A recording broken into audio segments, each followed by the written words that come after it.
Red meat is not bad for you. In fact, if you're over 50, it might be one of the best things that you can eat. Today, I'll show you why avoiding red meat might be a mistake, especially as you age. One of the reasons that red meat gets such a bad rap is because it's associated with heart disease, with stroke, with cancer, with diabetes, etc. But remember this, just because it's associated with it doesn't mean it causes it. That is a common mistake for the amateur or the pop scientist. There are plenty of studies that associate red meat with all kinds of things like heart disease, cancer, and more. One study is even titled Association of Red and Processed Meat Consumption with Cardiovascular Morbidity and Mortality in Participants with and Without Obesity. But remember this, association is not causation. Just because it's associated with it doesn't mean it causes it. To understand causation, you have to manipulate variables. To look at associations, that's called observational studies. You're just looking at what happens across a broad population, but you're not inferring cause and effect. Now I'll give you an example. Ice cream sales are associated with drowning. Does that mean that ice cream sales cause drowning? No, they're just associated. There's a third variable that's really the culprit here, temperature. When temperature is higher, more people eat ice cream. When temperature is higher, more people go swimming, but they're not related to each other. They're just associated with each other. So one does not cause the other. I hope now you understand the difference between correlation and causation. To understand causation, you have to use a different study format than observational studies. This study format is called a randomized controlled trial. That means you are indeed manipulating variables and seeing what is the end outcome, what is the effect of one variable on another. A better version of that is a placebo-controlled randomized controlled trial. Placebo-controlled means one group of people gets, for example, red meat. Another group of people gets something that looks, feels, and tastes like red meat but isn't red meat. And you see what happens at the end to whatever measurement you're looking at. However, in real life, we can't do that. So we have to settle for just randomized controlled trials. One group doesn't choose which group they go into, they are assigned which group they go into randomly. So in one randomized controlled trial, 22 participants with high cholesterol levels and triglycerides were divided into two groups. Group number 1 ate lean beef. Group number 2 ate soy protein. After 3 weeks on one diet, they switched diets. The calories were kept the same for both groups so that nobody lost weight. So we can take that out of the picture. We don't want any changes to be attributed to anything but meat or soy consumption. Here were the results. The group that got lean beef reduced their cholesterol by 18%. The group that ate soy protein reduced it by 19%. Their LDL cholesterol, or bad cholesterol, was reduced by 13% in the beef group or 14% in the soy protein group. The HDL cholesterol, or the good cholesterol, increased by 1% in the lean beef group, but decreased by 11% in the soy protein group.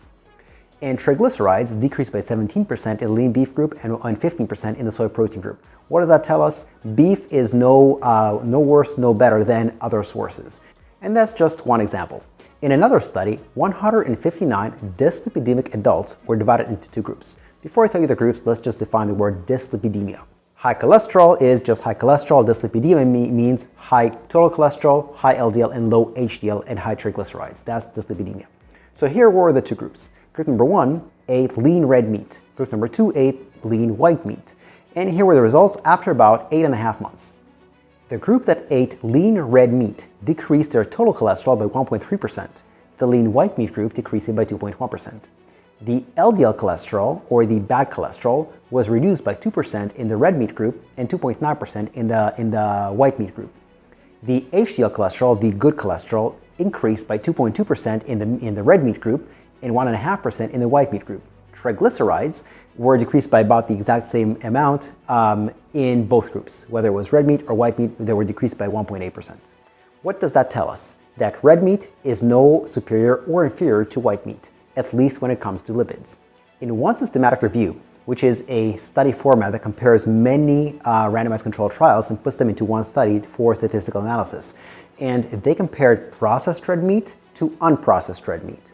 What they found is that the risk of developing heart disease from processed red meat was 42% higher for every 100 grams than from unprocessed red meat. So if we're going to blame all these problems on red meat, let's distinguish between processed and unprocessed.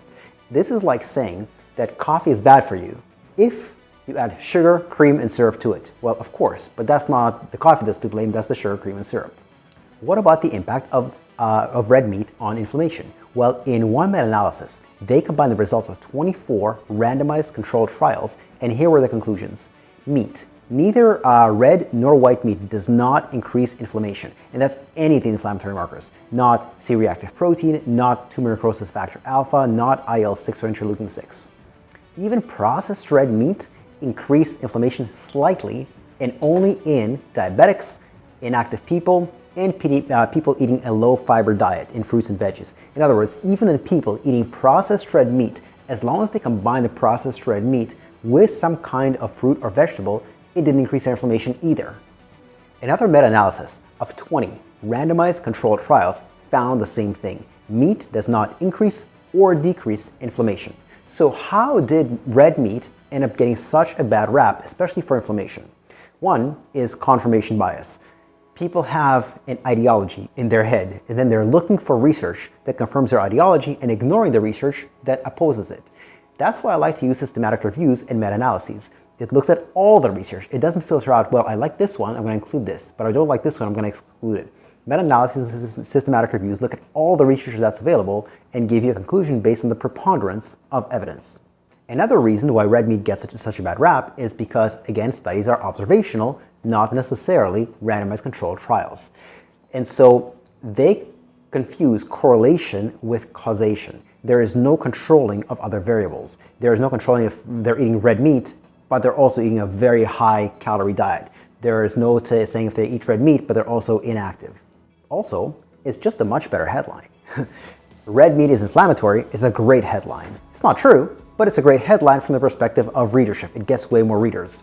Now, red meat is anti-inflammatory is also a great headline, but not true, because red meat is neither, not inflammatory, not anti-inflammatory. So there's really no headline there, there's no news.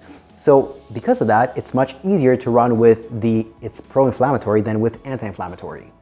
Lastly, I'm no conspiracy theorist. However, there's much more money to be made in saying that meat is inflammatory and then selling meat substitutes.